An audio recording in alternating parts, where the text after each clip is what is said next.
ನಮಸ್ಕಾರ. 1 ಗಂಟೆಯ ಪ್ರಮುಖ ಸುದ್ದಿ. ಡಿಕೆಶಿ ಎಚ್ಡಿಕೆ ಮಧ್ಯೆ ಒಕ್ಕಲಿಗ ಕಾಳಗ ಜೋರಾಗಿದೆ. ನಾನು ಸ್ವಾಮೀಜಿಯನ್ನ ರಾಜಕೀಯಕ್ಕೆ ಎಳೆದು ತರ್ತಿಲ್ಲ ಅಂತ ಕುಮಾರಸ್ವಾಮಿಗೆ ಡಿಸಿಎಂ ಡಿಕೆ ಶಿವಕುಮಾರ್ ತಿರುಗೇಟನ್ನ ಕೊಟ್ಟಿದ್ದಾರೆ.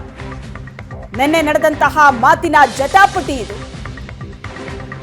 ಮೈತ್ರಿ ಪಕ್ಷದ ಒಕ್ಕಲಿಗ ನಾಯಕರು ನಿನ್ನೆ ಸ್ವಾಮೀಜಿಯನ್ನ ಭೇಟಿಯಾಗ್ತಾರೆ. ಅದಾದ ನಂತರ ಡಿಕೆಶಿ ಕೊಟ್ಟಂತಹ ಹೇಳಿಕೆ ಆಗಿತ್ತು. ಸ್ವಾಮೀಜಿ ಬಗ್ಗೆ ಡಿಕೆಶಿ ಕೊಟ್ಟಂತಹ ಹೇಳಿಕೆಯ ಬಗ್ಗೆ ಒಂದಷ್ಟು ಅಪಸ್ವರ ಕೂಡ ಕೇಳಿಬಂದಿತ್ತು. ಮೈತ್ರಿ ಪಡೆಯಿಂದ ಕೌಂಟರ್ ಅಟ್ಯಾಕ್ ಕೂಡ ಆಗಿತ್ತು. ಈಗ ಈ ಬಗ್ಗೆ ಡಿಕೆಶಿ ಸ್ಪಷ್ಟನೆ ಕೊಟ್ಟಿದ್ದಾರೆ. ನಾನು ಸ್ವಾಮೀಜಿಯನ್ನ ರಾಜಕೀಯಕ್ಕೆ ಎಳೆದು ತರ್ತಿಲ್ಲ ಅಂತ ಕುಮಾರಸ್ವಾಮಿಗೆ ತಿರುಗೇಟನ್ನ ಕೊಟ್ಟಿದ್ದಾರೆ. ಪಾಪ ಕುಮಾರಸ್ವಾಮಿ ಶ್ರೀಗಳ ಕಾರ್ಯಕ್ರಮಕ್ಕೆ ಹೋಗಿದ್ರು. ಎಚ್ಡಿಕೆ ಅಮೆರಿಕಾದಿಂದ ಬರುವಷ್ಟರಲ್ಲಿ ಇಲ್ಲಿ ಆಪರೇಷನ್ ಮುಗಿದಿತ್ತು. ನಿಮ್ಮ ಸರ್ಕಾರ ಬೀಳಿಸಿದವರ ಜೊತೆ ಯಾಕೆ ಕೈ ಜೋಡಿಸಿದ್ರಿ ಅಂತ ಪ್ರಶ್ನೆ ಮಾಡಿದ್ದಾರೆ ಡಿಕೆಶಿ. ಕುಮಾರಸ್ವಾಮಿ ಶ್ರೀಗಳ ಆಶೀರ್ವಾದ ಕೇಳಿದ್ರಲ್ಲಿ ತಪ್ಪಿಲ್ಲ, ಬೆನ್ನಿಗೆ ಚೂರಿ ಹಾಕಿದವರನ್ನ ಕರ್ಕೊಂಡು ಯಾಕೆ ಹೋದ್ರಿ ಅನ್ನೋದು ಡಿಕೆಶಿ ಅವರ ಪ್ರಶ್ನೆ. ಕುಮಾರಸ್ವಾಮಿ ಸಮಾಜಕ್ಕೆ ಏನಂತ ಉತ್ತರ ಕೊಡ್ತಾರೆ?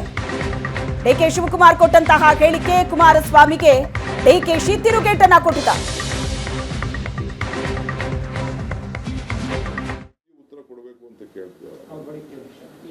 ನಾನು ಸ್ವಾಮೀಜಿ ಉತ್ತರ ಕೊಡಬೇಕು ಅಂತ ಪಾಪ ಕುಮಾರಸ್ವಾಮಿ ಅವರು ಸ್ವಾಮಿಗಳು ಪ್ರೋಗ್ರಾಮ್ ಹೋಗಿದ್ರು, ನನ್ನೂ ಕರೆದಿದ್ರು, ನಾವು ಹೋಗಲಿಲ್ಲ.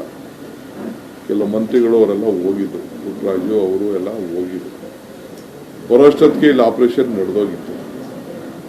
ಅವ್ರಿಗೂ ಸ್ವಾಮಿಗಳಿಗೂ ನಮ್ಮ ಒಕ್ಕಲಿಗರವರು ಒಬ್ಬ ಚೀಫ್ ಮಿನಿಸ್ಟರ್ ಆಗಿದ್ದಾರೆ ಅಂತ ಅವ್ರಿಗೂ ಅಭಿಮಾನ, ನಿಮಗೂ ಅಭಿಮಾನ, ನಮಗೂ ಅಭಿಮಾನ ಅಲ್ವಾ?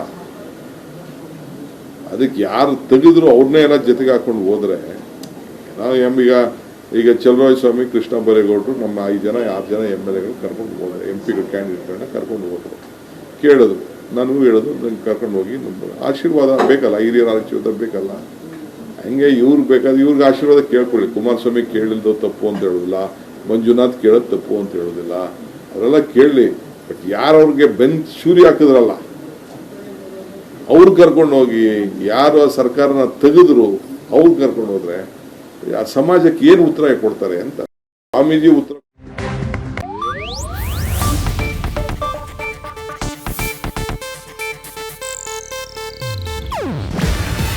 ಇದು ಏಷ್ಯಾನೆಟ್ ನ್ಯೂಸ್ ನೆಟ್ವರ್ಕ್ ಪ್ರಸ್ತುತಿ. ನೀವು ನೋಡ್ತಿದ್ದೀರಾ ಏಷ್ಯಾನೆಟ್ ಸುವರ್ಣ ನ್ಯೂಸ್.